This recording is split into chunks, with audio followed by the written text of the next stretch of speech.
এর ক্ষেত্রে যে সমস্ত কর্মসূচিগুলো দিয়েছেন আজকের বাজেটে, তার সঙ্গে নতুন ফার্টিলাইজার প্ল্যান্টের কথা আসামেও বলা হয়েছে।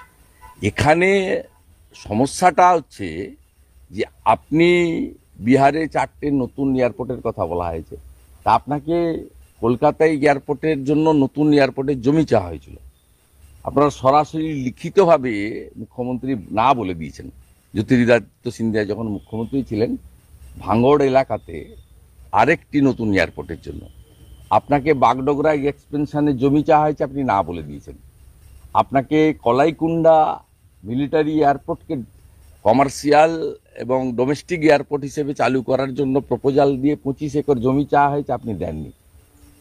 আপনাকে হাসিমারা এয়ারপোর্টকে পাবলিককে, জনগণকে ইউজ করার জন্য কমার্শিয়াল ফ্লাইট, ডোমেস্টিক ফ্লাইটের জন্য 37 একর জমি চাওয়া হয়েছে, আপনি দেননি। আপনি 61টা রেল প্রজেক্টে আপনি অ্যাডিকুয়েট ল্যান্ড আপনি প্রোভাইড করেননি।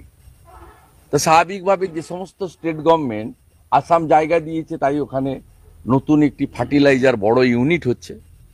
Eastern reason, north eastern reason সরাসরি কৃষকরা উপকৃত হবে। ফার্টিলাইজারেও প্রচুর সাবসিডির কথা ঘোষণা করা হয়েছে। সাথে সাথে বিহারের ক্ষেত্রেও অনেকগুলি জমি তারা প্রোভাইড করেছেন, কেন্দ্রীয় সরকারের সঙ্গে কাঁধে কাঁধ মিলিয়ে বলছেন।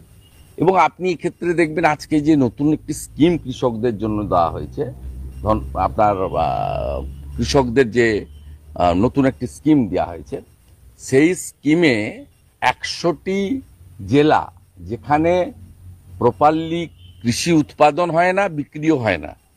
আমাদের পশ্চিমবঙ্গের তো কমপ্লিটলি যেটাকে আপনার পশ্চিমাঞ্চল বলা হয়, পশ্চিম বর্ধমান থেকে শুরু করে বীরভূমের একটা বড় অংশ থেকে শুরু করে বাঁকুড়া, পুরুলিয়া, ঝাড়গ্রাম, পশ্চিম মেদিনীপুরটা পশ্চিমবঙ্গের মানুষ ফেস করছে।